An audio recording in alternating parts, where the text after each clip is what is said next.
kita mengenal sebenarnya ada 7 tools ya. Ya barangkali ini juga sudah sering ya dijumpai di mata kuliah lain, bahwa ini adalah tools-tools dasar dalam penanganan permasalahan di keilmuan dan industri ya. Yang pertama ada check sheet ya, atau lembar pengecekan. Nah, ini biasanya untuk turus ya, menghitung satu persatu biasanya apa saja kejadian-kejadian, atau misalnya contohnya ini tipe defect gitu, apa saja jenis-jenis cacat yang mungkin ditemui dalam suatu proses pengecekan atau proses inspeksi. Nah, jadi ya sederhana sekali ya. Artinya di sini apa saja yang mau didata di sini, jenis-jenisnya apa gitu kan, 1, 2, 3 dan seterusnya. Kemudian kita akan menghitung ya, mengcounting ya, mencacah satu persatu dengan cara menturus gitu ya. 1, 2, 3, 4, 5 gitu kan. 1, 2, 3, 4, 5.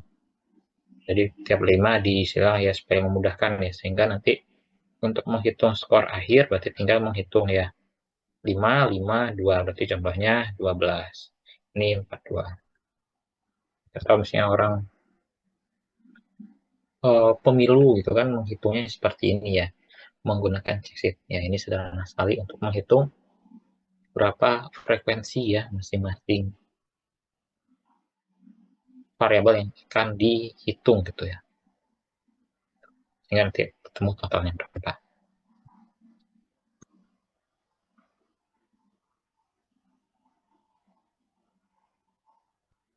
Berikutnya ini histogram.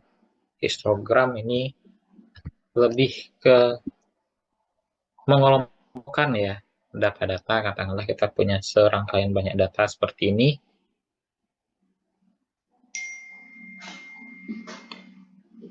Kemudian untuk memudahkan ya melihat ya bagaimana sebaran data ini, kita bisa mengklasifikasikannya menjadi beberapa kelas gitu. Ya, katakanlah tentang kelasnya seperti ini ya. Dari 71 sampai 75, 76 sampai 80, sampai 96 status. Kemudian kita di data-data ini kita masukkan ya, kelompokkan frekuensinya berapa. Sehingga ini yang akan menjadi berapa tinggi dari si histogram ini ya. Berarti dari kentang ini banyaknya 2, berarti tingginya ini ada 2. Dan seterusnya, ini histogramnya. Jadi mengumpulkan data-data itu sehingga memudahkan ya kita melihat penyebaran di kelas-kelas tersebut. Kemudian ini Pareto. Pareto ini histogram tapi juga melihat ya secara kumulatif persentase dari masing-masing komponen tersebut. Atau misalnya contohnya di sini defect ya. Contohnya ini defect. Ini jumlah count, berarti ini jumlah masing-masing yang barangkali sudah di check sheet ya. Ada 22, 13, 6, 28. Berarti ini totalnya berapa ini? 30,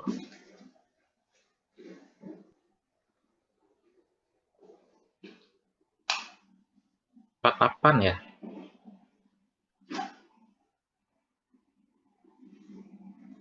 Kemudian ini persentasenya berarti kan diperoleh dengan cara, berarti ini 22 per 48 kali 100%. Totalnya 48 ya. Ini 13 per 48 kali 100%. Nah, ini persentasenya. Kemudian ini kumulatif 45 itu kan. 45 tambah 27 dapatnya 72. 72 tambah 12 dapatnya 85. 85 tambah 4,2 89. Nah, jadi si histogram ini menyatakan jumlahnya ya. Ini berarti kan ini 22 gitu ya. Ini 13 gitu kan. Nah, kemudian garis-garis di diagram baris ini menyatakan persentase kumulatif ya. Kumulatif berarti kan ini akan setara dengan 100 ini persen ya. Setara dengan count-nya berapa. Jadi kalau 100% berarti kan tadi 48 ya. Berarti 100 akan setara dengan 48 di sini. Ya. Jadi ini garis ini memperlihatkan kumulatif yang ini. Ini 45, ini 72, sampai nanti 100. Ya, ini yang sehingga di sini kita bisa melihat ya dari Pareto diagram ini, prioritas permasalahan yang ingin diselesaikan itu seperti apa. Tentu kita akan memilih mana yang memiliki persentase terbesar sehingga akan berefek lebih signifikan kalau itu kita prioritaskan.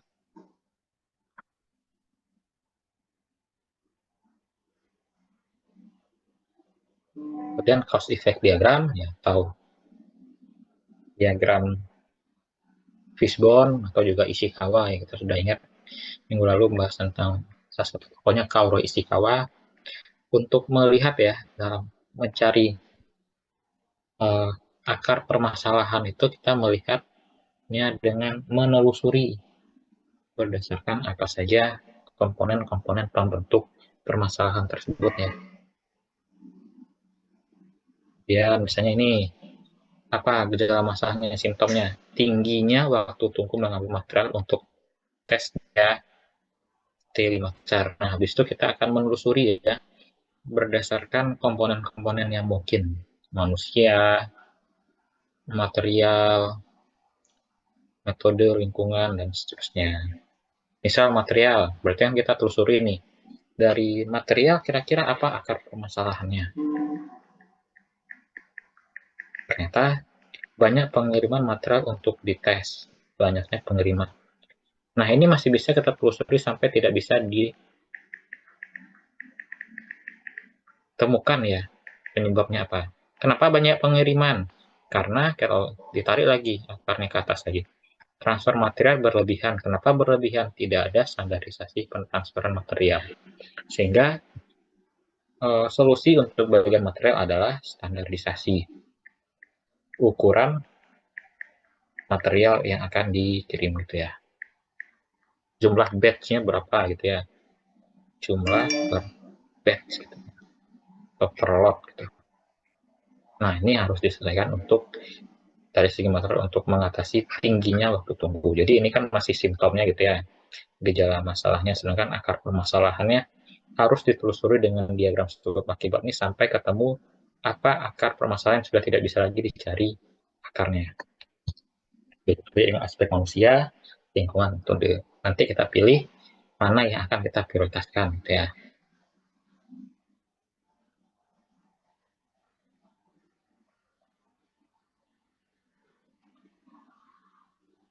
Kemudian defect concentration diagram, ini melihat suatu defect di suatu produk ya, posisinya di mana ini.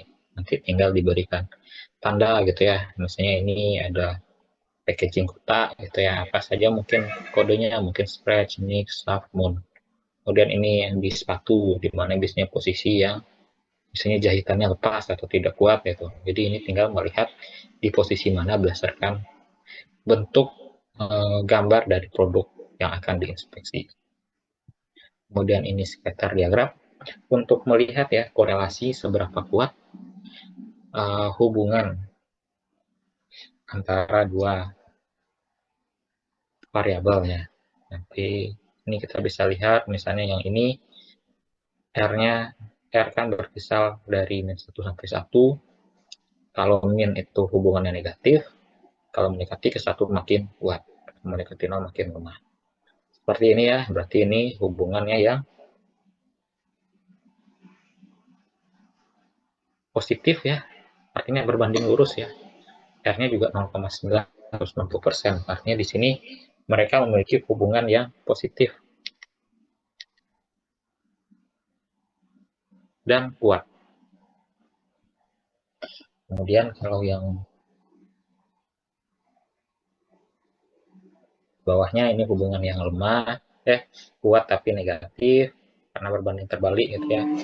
Ini lemah, kuat. Ini tidak berhubungan, kurang berhubungan ya karena bentuknya tidak lurus ya atau menyebar gitu datanya. Untuk melihat korelasi atau kekuatan hubungan antara dua variabel. Dan yang paling penting ini ya, control chart atau peta kendali. Jadi di sini yang paling utama yang menjadi inti dari bahasan kita untuk melihat ya bagaimana sebenarnya penyebaran suatu data yang kita kendalikan ya terhadap suatu nilai. Jadi di sini akan ada yang kita sebut sebagai center line. Center line ini berarti nilai tengah ya, biasanya ini berkaitan dengan berapa spesifikasi yang ditetapkan itu. X bar-nya berapa gitu ya, target nilainya berapa. Kemudian nilai itu pasti akan ada variasi ya, tidak akan mungkin tepat X bar, tapi akan berfluktuasi, bisa di atasnya, bisa di bawahnya. Tetapi seberapa jauh fluktuasi nilai itu kita toleransi, itu kita sebut sebagai yang di atas upper control limit, batas kendali atas, berapa paling tinggi yang boleh, dan yang di bawah lower control limit, berapa paling rendah yang boleh. Misal, uh, spesifikasi terkait dengan misalnya panjang.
Cak ya.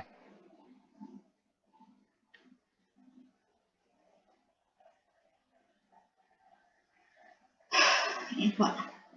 Sampai sini kan? Iya, Pak. Iya, Pak. Iya, Pak.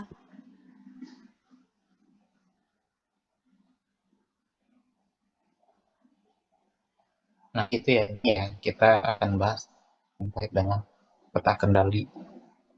Nah, peta kendali ini untuk sekarang kita fokusnya peta kendali variabel Nah, ini didasarkan pada tipe data yang akan dikendalikan. Jadi peta kendali ini ada yang namanya peta kendali variabel.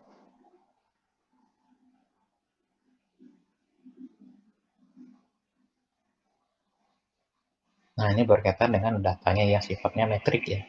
Kemudian akan ada peta kendali atribut. Atributnya untuk data-data yang sifatnya kategorik atau non-metrik.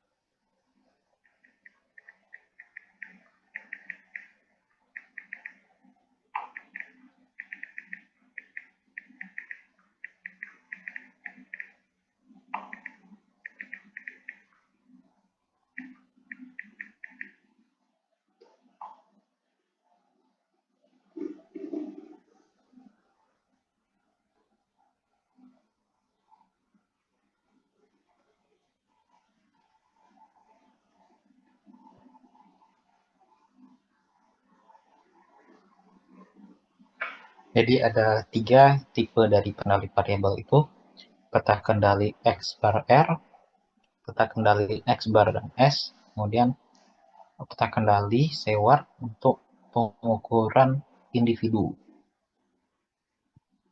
Nah, yang pertama itu control chart X bar R, artinya peta kendalinya itu berkaitan dengan X bar dan R. X bar itu apa? Rata-rata. Rata-rata. X bar rata-rata, kalau R apa?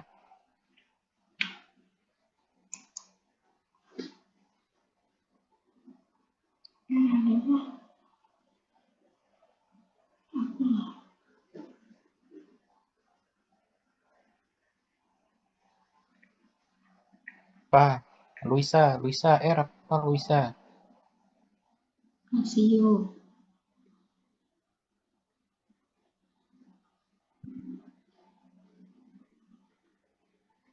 Mana Luisa nih? Iya, Pak. Luisa R apa?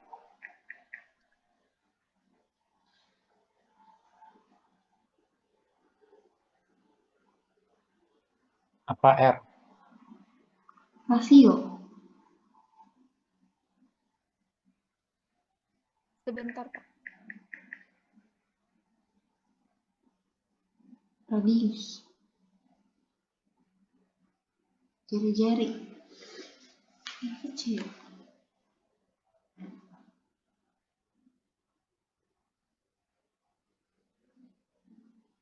Jangkauan, Pak. Ya, jangkauan ya, atau rank ya. Jadi kita akan mengendalikan jangkauan ya, dan rata-rata.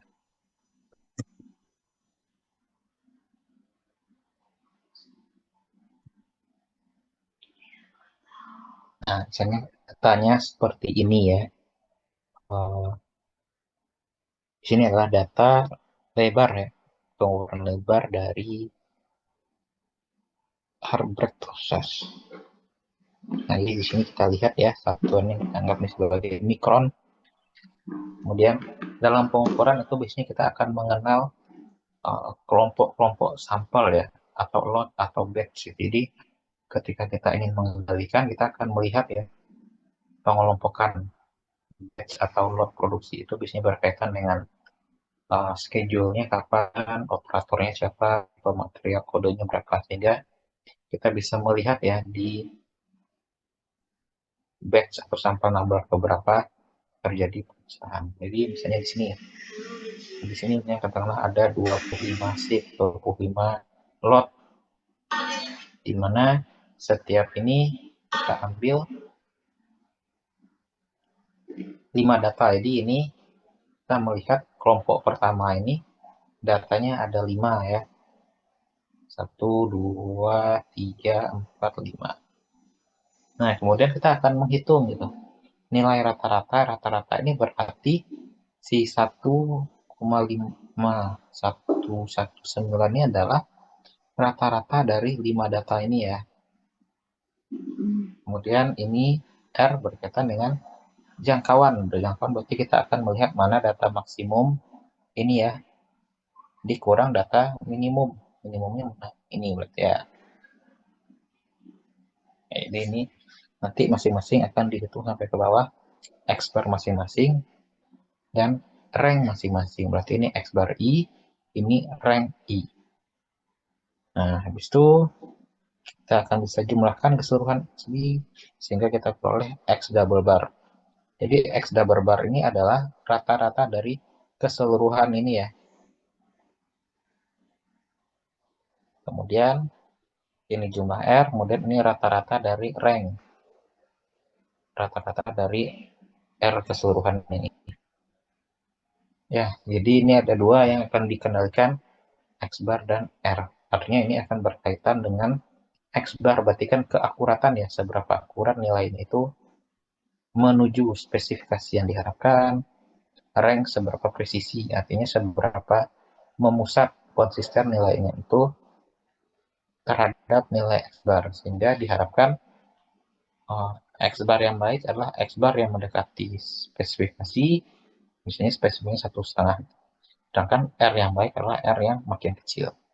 Artinya kalau bisa 0 gitu. Kalau 0 kan dia konsisten gitu ya. Berarti nilai-nilai ini yang akan dibuat gitu ke dalam peta kendali. Nah, jadi ingat ya tadi peta kendali akan ada nilai yang menjadi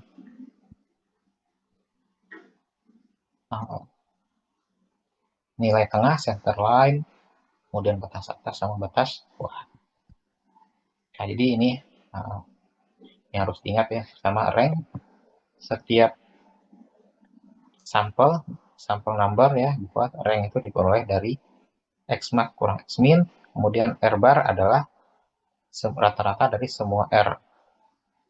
Kemudian X bar adalah rata-rata per kelompok, kemudian X double bar adalah rata-rata dari keseluruhan. Jadi yang harus dikerjakan adalah yang masing-masing dulu per kelompok, habis itu baru secara keseluruhan. Nah, kemudian untuk membentuk, nah jadi untuk membentuk peta kendali kan ada komponennya ini UCL, CL, dan LCL. Jadi untuk peta kendali R, CL-nya adalah D4 R bar. R bar tadi ya rata-rata rank keseluruhan ya. Center line R bar, LCL-nya D3R. Apa D4, D3? Itu diperoleh dari tabel.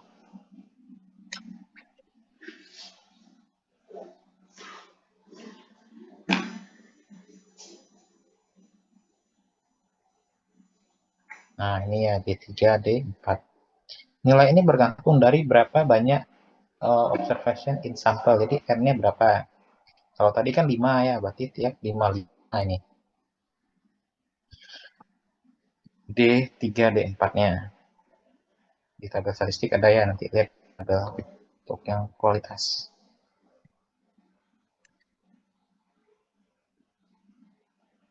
Nah, jadi ini. Jadi untuk peta kendalinya untuk R ya, berarti kita membentuk LCL-nya R bar dikali D3. R bar-nya kan udah dapat tuh 0,325. Ini ya R bar ya. R bar yang ini. Kemudian D3, D4-nya diambil dari L.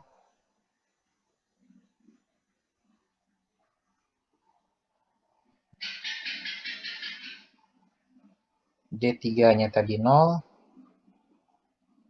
kemudian D4-nya 2,114. Nah, ini dimasukkan ke dalam perhitungan CL, LCL ya.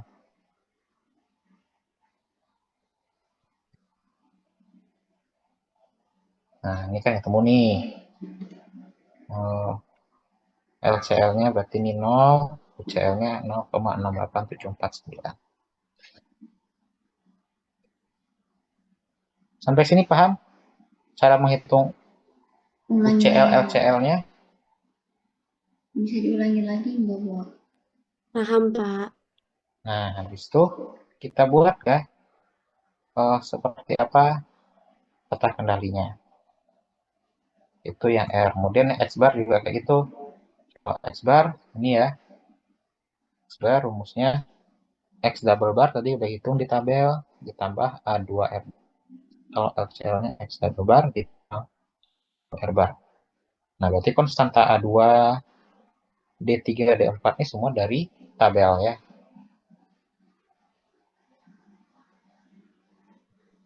Nah, ini tabel-tabelnya.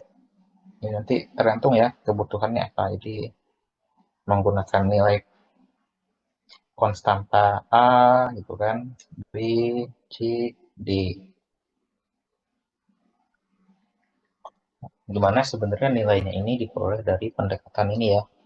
Jadi ini kalau misalnya untuk N besar dari 25 menggunakan rumus ini.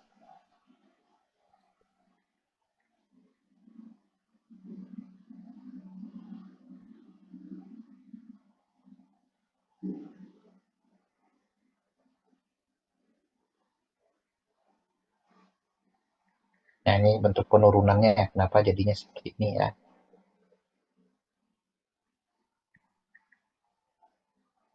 Jadi yang harus diingat, peta kendali X bar ini bagaimana rumus menyusun batas kendali atas, bawah, dan nilai tengahnya. Nah, sehingga dari situ kita bisa peroleh tadi R bar udah, kemudian X peta kendali X bar gitu ya. Peta kendali X barnya sudah dihitung, kemudian UCL-nya X double bar tambah A2 dari tabel dikali X bar. Dapat 1,09. Kemudian LCL X double bar kurang A2 bar. Nah, kemudian di sini kita peroleh nanti nilai-nilai yang ada di, kalau untuk X bar, berarti kan nilai-nilai yang ada di sini nih kita fokuskan. Yang udah dicari rata-ratanya nih ya. Ini untuk mencari X bar. Dan yang di sini untuk peta kendali R ya. Setelah kita bangun berapa cari nilai CL, UCL, LCL-nya. Nah, nanti dibuatlah seperti ini.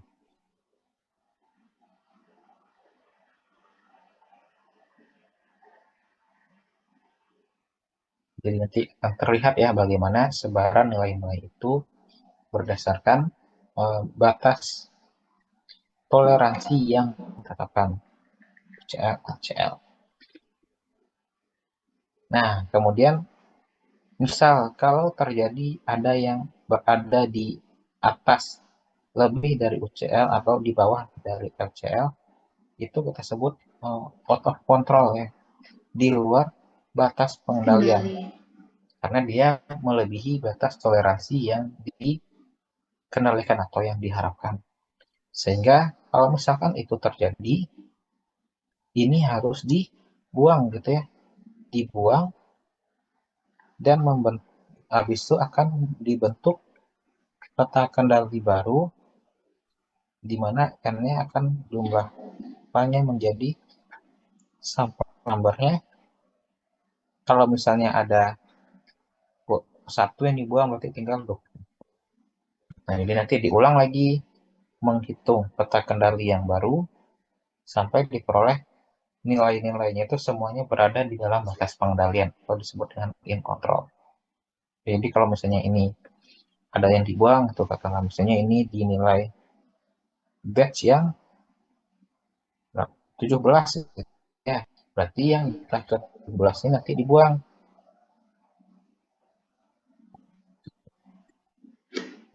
Kalau misalnya ini 17 ya, misalnya data yang 20 nih, data yang ke 20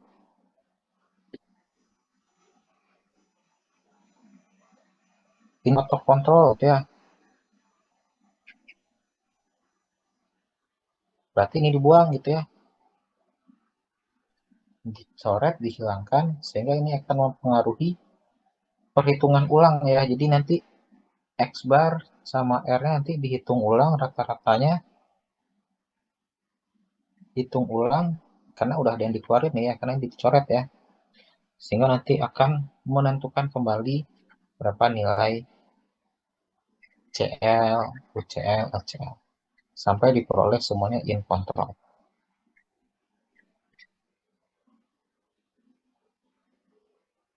Bisa dipahami?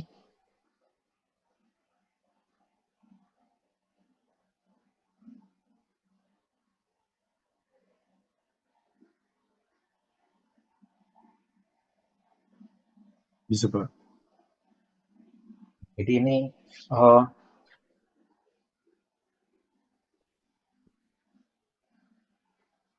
harus teliti ya menghitungnya ya. Dan ini akan berkaitan dengan data yang cukup banyak. Jadi nanti bukan diusahakan, tapi harus ya waktu ujian harus bawa kalkulator sendiri.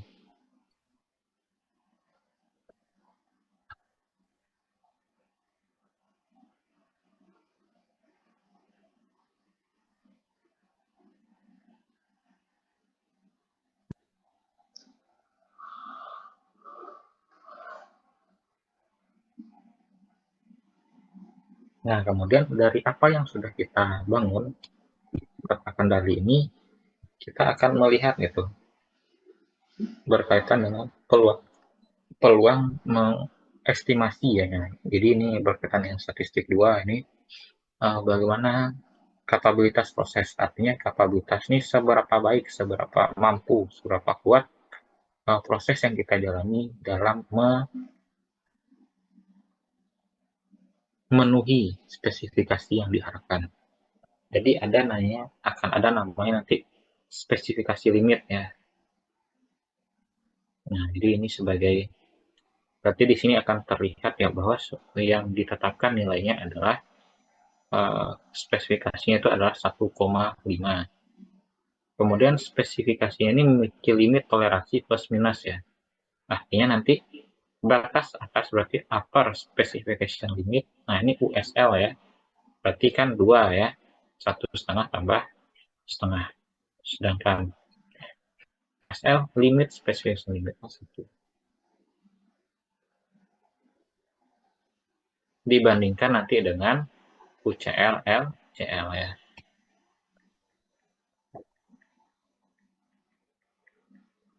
Nah, jadi pertama untuk menghitung, jadi kita akan melihat ya, berapa peluang kemungkinan cacat, berarti ini peluang cacatnya adalah peluang ketika nilainya itu di bawah 1 dan di atas 2. Dengan asumsi normal, berarti kan yang kita perlukan untuk mencari nilainya ini menggunakan Z ya, X bar kurang mu per sigma.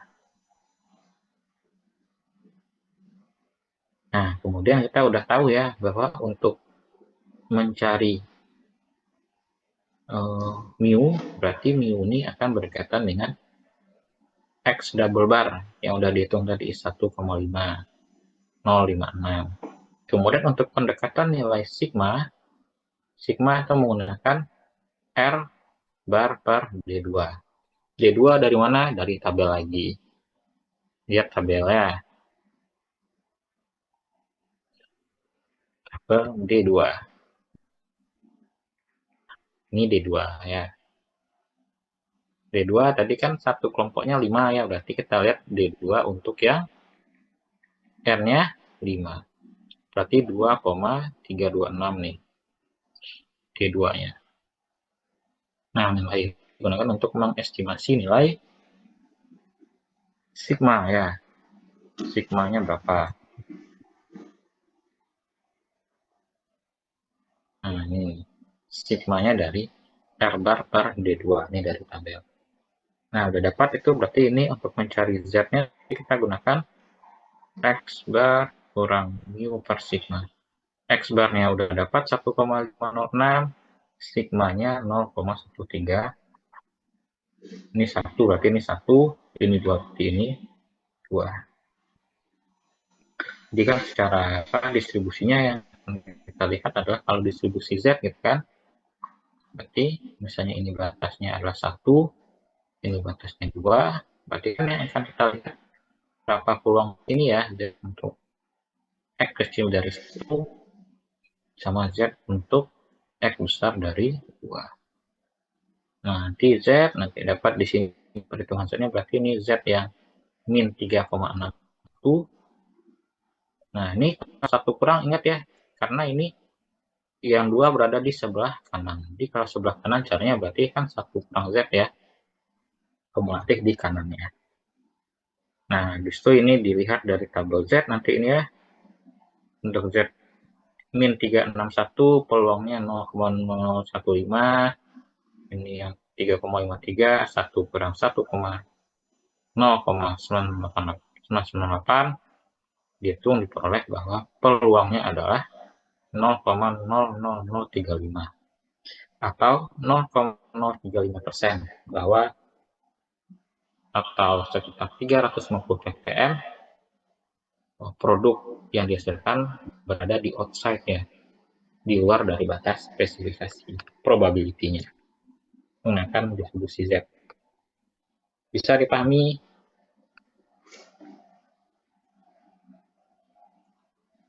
Tidak Ada mengerti ngerti? dari air chart-nya, Pak.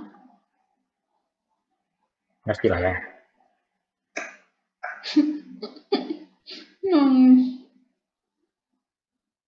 Nah, jadi ini digunakan untuk menentukan gitu, seberapa tingkat kapabilitas rasionya.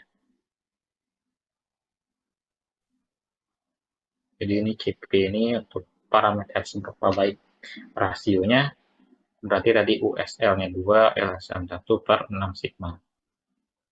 Ya, karena kan secara umum bahwa suatu nilai itu kan batas pengendaliannya adalah kalau ini mu, berarti di kanannya adalah mu tambah 3 sigma, di kirinya adalah mu dikurang 3 sigma. Berarti kan di sini jaraknya adalah 6 sigma gitu ya, makanya pernya 6 sigma.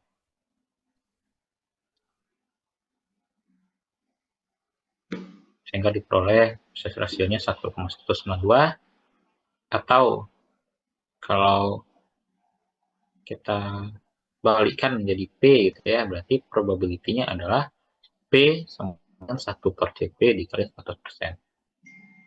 Sehingga diperoleh P-nya 83,89 atau kurang lebih 80% dia berada dalam spesifikasi gitu ya.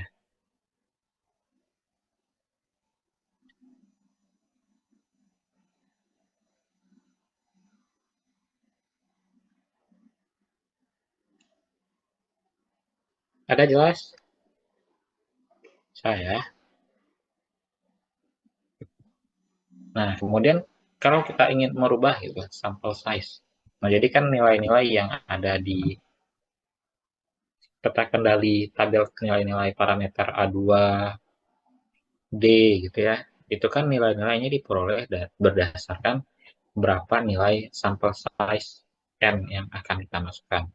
Kemudian kalau seandainya kita mau merubah sampel size, misalnya yang awalnya N-nya 5, terus mau dirubah menjadi, ini kebanyakan gitu ya, udah kita kurangin jadinya N-nya 3, atau mau diperbanyak itu N-nya sama dengan 9 gitu kan. Jadi itu bisa, tinggal kita merubah ya. Kalau untuk peta X bar ini, di X barnya diperoleh dari A2 dikali D2 ini berdasarkan N yang baru gitu ya.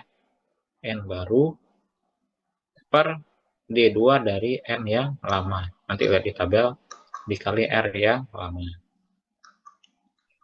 Ini LCL, itu juga. Kemudian kalau peta X bar, berarti D4, ini D2 yang dilihat ya.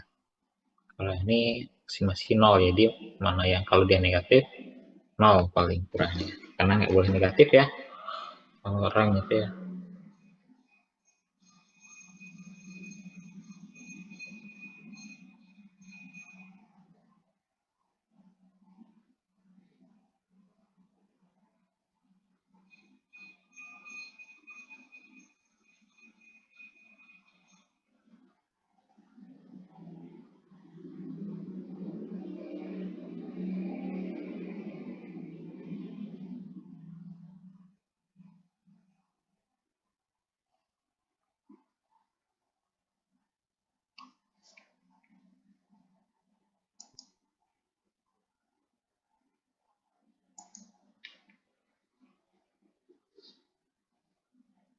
Nah, ini contohnya.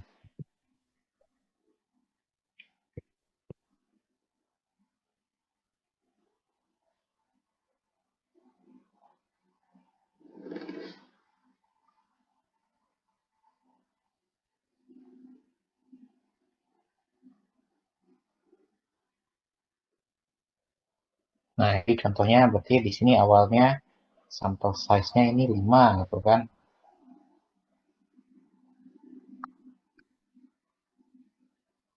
Kemudian mereka ingin mereduce. Jadi awalnya sampel size-nya ini 5, kemudian ingin dikurangi gitu ya, sampel size-nya menjadi 3 saja. Nah, berarti tinggal bagaimana kita membangun peta kendali, batas peta kendali yang baru. Di N-nya awalnya 5, berarti untuk mencari D2, kita lihat di tabel ya. Lihat di tabel untuk D2, D2 yang awalnya tadi 5, berarti yang ini ya, 2,326. Dirubah menjadi untuk R-nya 3, 1,693. Bisa baca tabelnya? Bisa.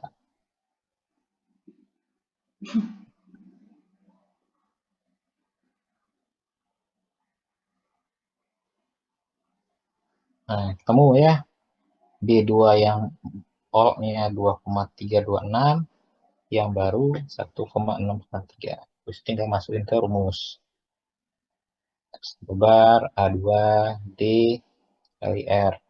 Dapat CL yang baru, CL, dan seterusnya. Nah, tinggal dibuat nih peta yang barunya. Nah, kayak gini. Jadi ada perubahan ya UCL-nya nih ketika kita ingin yang awalnya N-nya 5, sekarang N-nya 3. Artinya kita ini merubah ya. Ini UCL yang baru, yang lama berubah menjadi UCL yang baru. Ini LCL yang lama berubah menjadi LCL yang baru. CL tetap. Ini juga tetap dari yang R-nya. Nah, jadi kita tuh harus membuat peta kendali itu harus dua-duanya ya, baik R maupun X bar ini harus dua-duanya sampai yang in control gitu ya. Harus semuanya dalam batas kendalian. Kalau masih ada yang belum, itu harus dibuang dulu ya. Data-data yang tidak memenuhi tersebut. Dibuang dalam artian sebenarnya lebih ke, kalau dalam konteks di lapangannya lebih ke penelusuran gitu ya. Apa yang terjadi di batch tersebut yang mana kita harus bisa menomorkan gitu sampelnya. Jadi misalnya di sampel tertentu apa yang terjadi, sehingga kita harus melakukan mencari ya akar permasalahan dan menemukan solusi dari permasalahan tersebut. Ya, bisa dipahami? Bisa, Pak.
Nah, kemudian dalam menentukan ya power dari penggalian yang kita lakukan itu untuk mendeteksi adanya pergeseran. Nilai mu yang kita sebut awalnya adalah nilai mu spesifikasinya adalah mu 0 gitu kan. Apakah sudah bergeser ke mu yang baru, misalnya itu sebagai mu 1 ya, menggunakan operating karakteristik atau OC curve ya, kurva pergeseran karakteristik dari mu yang sudah bergeser. Misalnya mu 1 itu sudah bergeser mu 0 sejauh K sigma. Artinya di sini pergeseran sigma merubah menjadi mu yang baru. Berarti kita sebut berapa kekuatan dari risiko B ini ya. Berarti risiko B itu risiko instrumen ya. B bahwa itu peluang X bar di antara LCL UCL di mana mu-nya sudah berubah menjadi mu 1, mu 0 tambah K sigma. Jadi ini berapa sigma itu pergeserannya. Dengan asumsi bahwa dia itu berdistribusi normal, bahwa UCL-nya ini juga akan mempengaruhi gitu ya perubahan dari mu 0 ditambah L sigma per akar N, untuk banyak L dan N-nya ya, banyak datanya, dan LCL yang min. Maka ini pakai distribusi Z ini, bahwa beta-nya itu adalah sigma dari Z, UCL kurang mu 0 tambah sigma, berarti ini mu yang baru per sigma sampelnya. Yang diturunkan seperti ini, berarti UCL-nya dirubah gitu ya, menjadi ini, berarti ini menjadi, mana bisa dicoret, nah ini dicoret tuh kan, nah sigmanya dicoret juga. Maka diperoleh bahwa betanya adalah nilai transformasi Z dari L dikurang K akar N dikurang min L min K akar N. Nah, L sama K itu akan bukan dengan seberapa bergesernya gitu ya. Bahwa biasanya ini berkaitan dengan L-nya ini kan sigma-nya ya yang dikendalikan ya, bahwa biasanya kita berkaitan dengan plus minus 3 sigma. Berarti L-nya itu 3. Kemudian pergeserannya terjadinya berapa sigma gitu, berapa kelipatan sigma. Kalau misalnya mu 1-nya sudah bergeser mu 0 tambah 2 sigma, berarti K-nya 2. L 3 berkaitan dengan 3 sigma gitu ya, plus minus 3 sigma. K itu pergeserannya berapa sigma, R-nya 5, jumlah sampel size-nya. Berarti nanti dari sini tinggal dimasukkan ke rumus ini ya. Nah, berarti ini nanti Z3 kurang 2 akar 5, min 3 kurang 2 akar 5. Ini dapatnya min 1,47, ini min 7,37. Nanti lihat ini di tabel Z berapa gitu ya nilainya. Ternyata dapat 0,078. Jadi inti kita sebut risiko beta, bahwa risiko gagal mendeteksi adanya pergeseran. Sehingga probability-nya itu terdeteksi berarti adalah tinggal 1 kurang beta aja. Atau nih, berarti ini kurang lebih 92,9% gitu ya.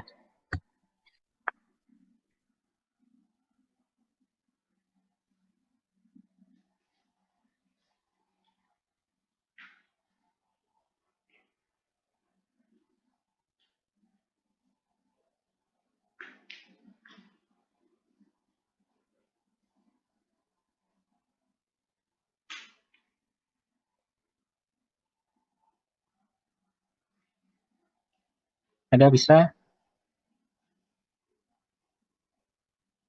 Jadi diingat-ingat lagi ya materi statistiknya ini. Transformasi Z, melihat di tabel. Gitu.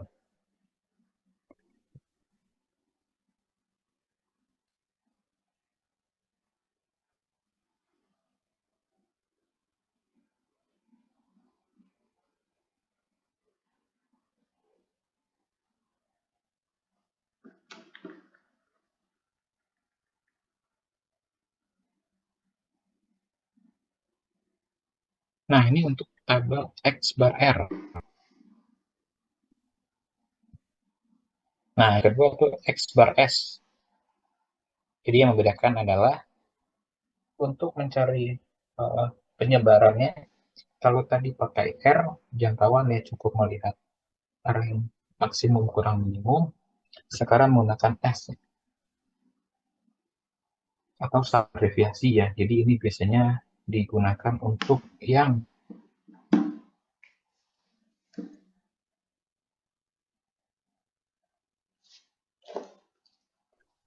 sampel size N-nya itu cukup besar ya, relatif besar. Biasanya lebih dari 10 gitu ya, atau 12. Jadi R-nya itu sudah tidak representatif lagi ya. Jadi harus kita menghitung betul-betul standar deviasi untuk penyebarannya. Atau di sisi lain, sampel size N itu bervariasi. Jadi itu sehingga R-nya kita gantikan dengan S. Dimana S kalau kita ingat adalah kalau variansi adalah jumlah Xi kurang X bar kuadrat per N-1, standar deviasi tinggal untuk mencari standar deviasi S, berarti S-nya adalah ini diakarkan gitu ya.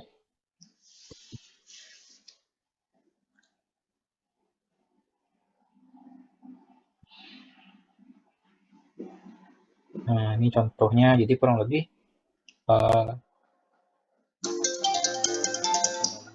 sama ya, misalnya di sini ada Halo, Fli. 25 data, jadi ada Udah sampel numbernya, beberapa. terus size-nya ada 25, Udah itu, gitu masing-masing aja nggak ada apa-apa nggak sih? 5 ya. Bapak-bapaknya ini. Berarti X Udah bar gue kita tambahin yang punya rata-ratakan yang 5 Kadi ini, juga, ada yang gue ubah pakai yang S punya Kadi. ke I juga kita standar deviasikan yang Iya, yang masing-masing kata ya. lu apa tadi, Setelah dapat tabel masing-masing apa kelompok, kemudian kita bangun ya itu sejumlahnya yang berapa, itu rata-rata X double bar lampiran-lampiran. berapa, dan S barnya berapa rata-ratanya. Nggak Nah, habis apa-apa itu langsung ke Bululu juga. Tadi gue udah ngechat Krisna. Kris kalau misalnya langsung disimpan di Bululu nggak apa-apa. kita Iya bentuk nggak apa-apa katanya. peta kendali betul lagi ya. Nah, yang Si menggunakan Kadi ini. yang ngumpulin. Kalau yang Iya, peta kendali ini berarti ini yang S ya. iya. Tag Kadi aja di dut Sebentar gitu. ini singkat lainnya berarti ini untuk yang S, ini untuk yang X bar.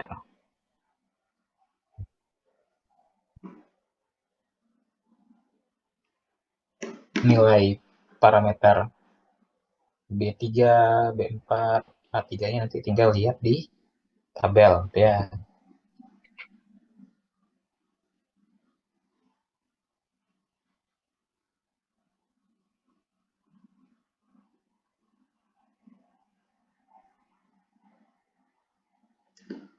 Ini perhitungan peta kendali. X barnya, UCL, FCL, CL-nya, S juga kayak gitu. Nanti lihatnya nilai-nilai ini dari tabel ya, nilai A3, nilai B3, B4-nya. Habis itu dibuatlah peta kendalinya seperti ini.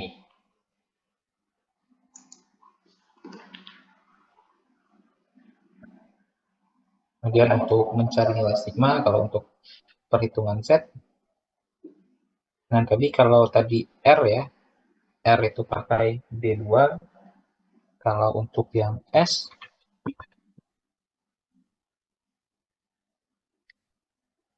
sigmanya berarti S bar per C4 gitu.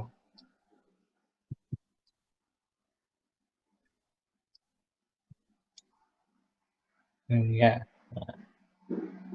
misal ya.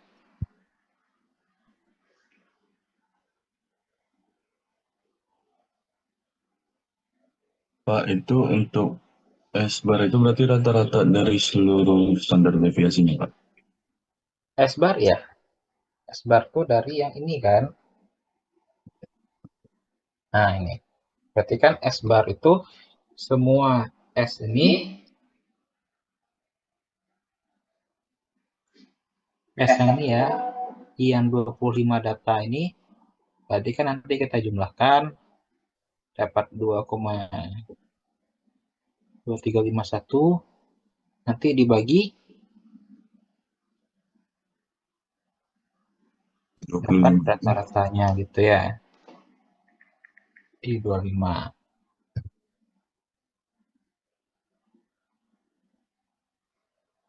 Jadi nanti untuk perhitungan nilai Z gitu ya, misalnya seberapa dia sesuai dengan spesifikasi.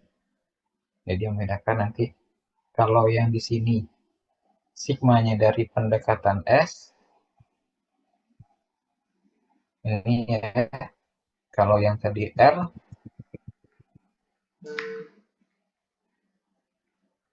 nih, sigmanya dari R bar dibagi di 2.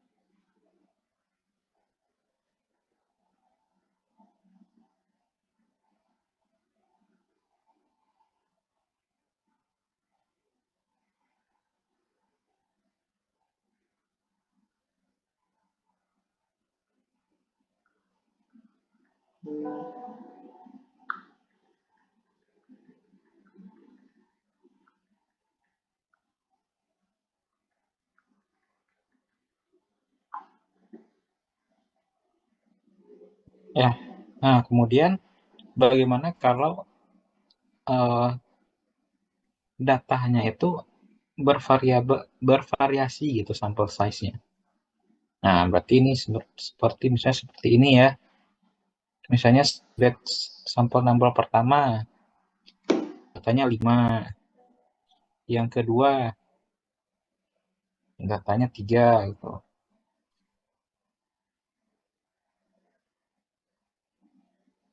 Yang pertama ada 5 nih kan. Yang kedua ada 3. Yang ini 5, 5 ada yang 4, 4. Nah, artinya ada variasi nilai gitu ya.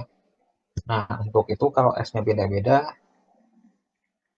nah, seperti ini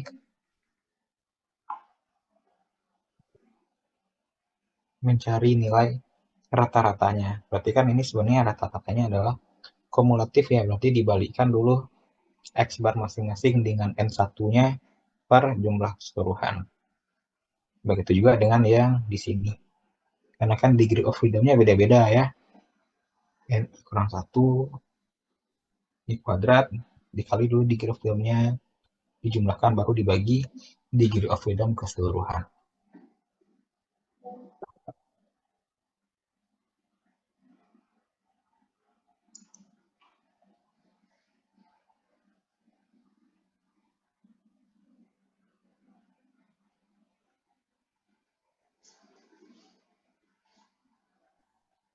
Nah, ini contohnya nanti dihitung rata-ratanya masing-masing dulu. Ketika ini yang pertama nih. Rata yang pertama 74, 7401, banyak datanya 5. Yang kedua 73, 73996, banyak datanya 3. Sampai nanti yang paling bawah 73998, banyak datanya 5. Per 5 tambah 3 tambah berapa banyak ya? Sampai 5. Peroleh nanti total score ada 113. Jadi X double barnya 74,001.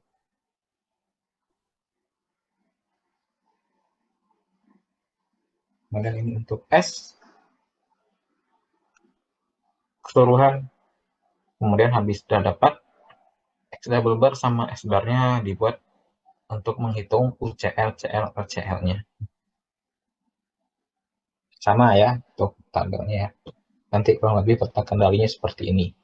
Jadi UCL-nya itu akan bervariasi ya. UCL, CL-nya ternyata tidak dalam satu garis lurus tapi dia naik turun seperti ini ya. Karena perbedaan tadi nilai sample size-nya gitu. Jadi harus cermat nanti mengamati ya di mana yang terjadi out of control gitu.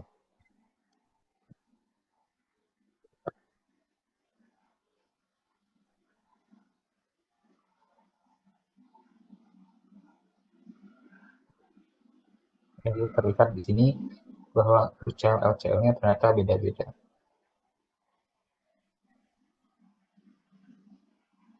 Nah, itu yang kedua. Bisa dipahami? Nah, kemudian yang ketiga, peta kendali untuk pengukuran individu. Jadi ini biasanya digunakan untuk produk-produk yang tingkat produksinya rendah ya, sehingga tidak terlalu banyak nilai batch-nya, sehingga yang bisa dikendalikan adalah moving range atau selisih mutlak pergerakan dari satu nilai ke nilai berikutnya. Jadi dirumuskan sebagai ini MR ya, MR itu moving range ini.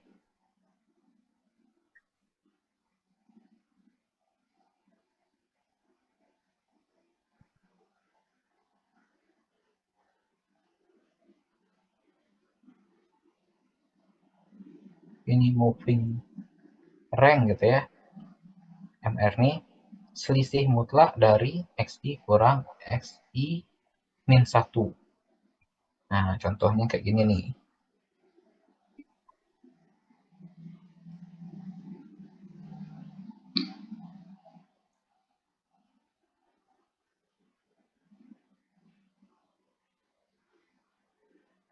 Jadi datanya ini tunggal gitu ya, per minggu gitu, atau per batch-nya cuma satu data, 1 sampai 20 data.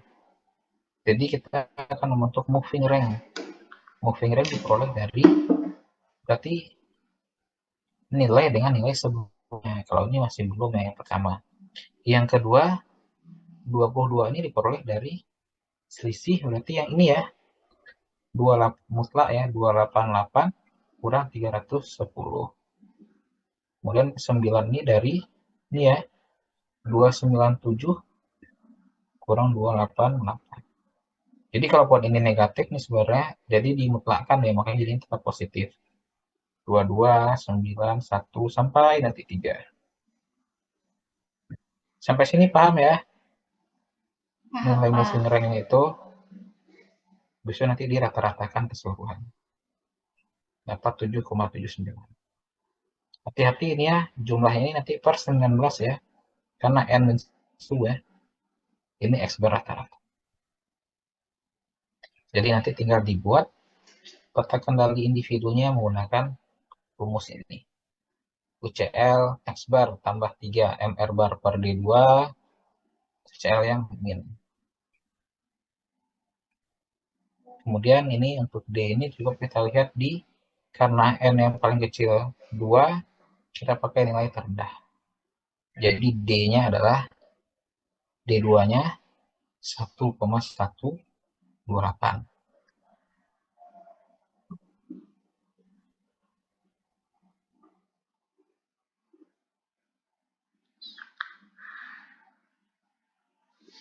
Pak, tadi per 19 kenapa, Pak?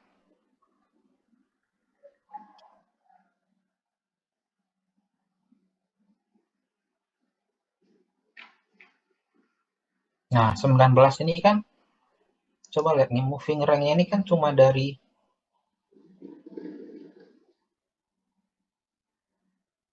yang kedua kan. Yang pertama kan nggak ada nih.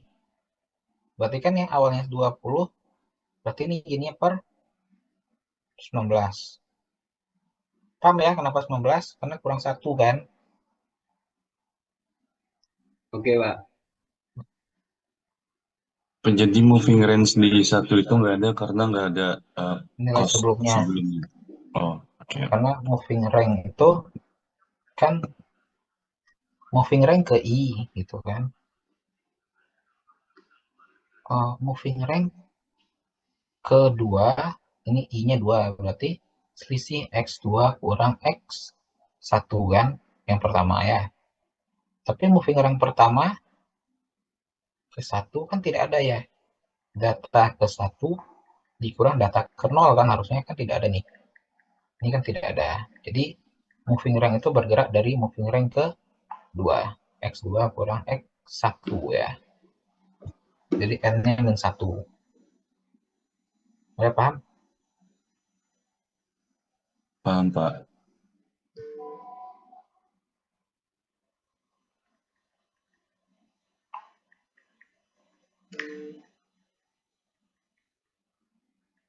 Ya, nanti dihitung gitu kan, UCL, LCL yang baru. Berarti dia tunggal ya, cuma ada peta kendali MRT, cuma satu peta kendali ya.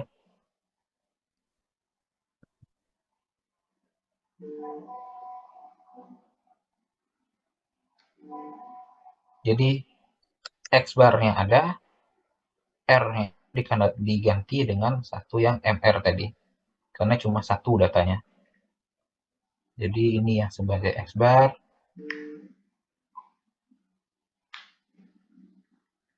Ini peta kendali X bar. Ini peta kendali MR bar sebagai pengganti dari R atau S ya. Nah, seperti itu. Bisa dipahami, nanti tinggal dilihat apakah dia itu masih dalam batas pengendalian atau tidak.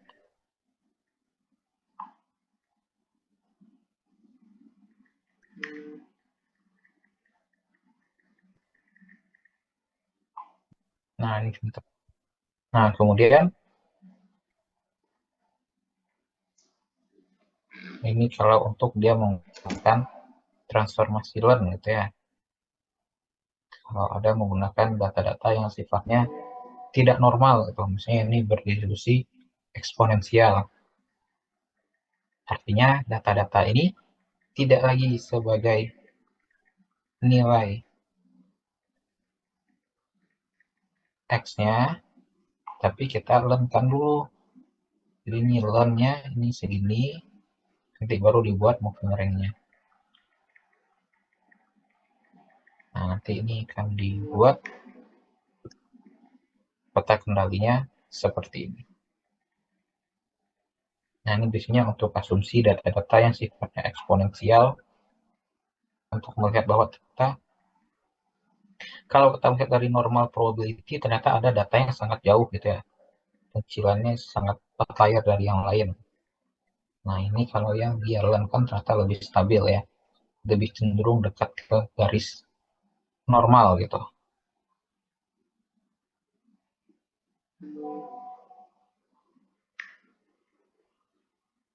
Nah, itu. Jadi 3 ya untuk peta kendali variabel ini. Ada yang X bar R, X bar S sama ini individual atau sebenarnya ini adalah X bar MR gitu ya, moving rank gitu ya. Jadi ini intinya tahapannya sama ya. Kita melihat dalam setiap batch-nya itu berapa X bar yang berkaitan dengan tingkat keakuratan, kemudian yang berkaitan dengan kepresisian apakah menggunakan rank, S atau moving rank. Jangan lupa nanti ketelitian ya dalam menghitung gitu ya. Hilang Sampai slide-nya.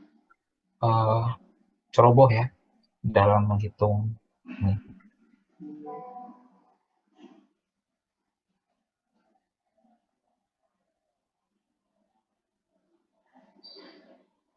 Udah sampai situ ada yang mau tanyakan?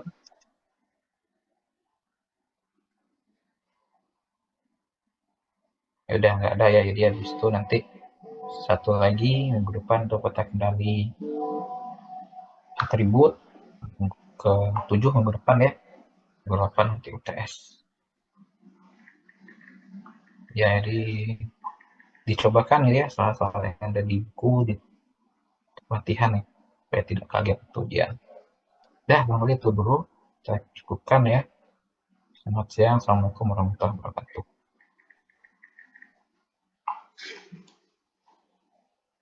Izin Pak. Waalaikumsalam, terima kasih Pak. Terima kasih, Pak. Waalaikumsalam Terima kasih, Pak. warahmatullahi wabarakatuh. Terima kasih, Pak. Terima kasih, Pak. Terima kasih, Pak. Waalaikumsalam, terima kasih Pak.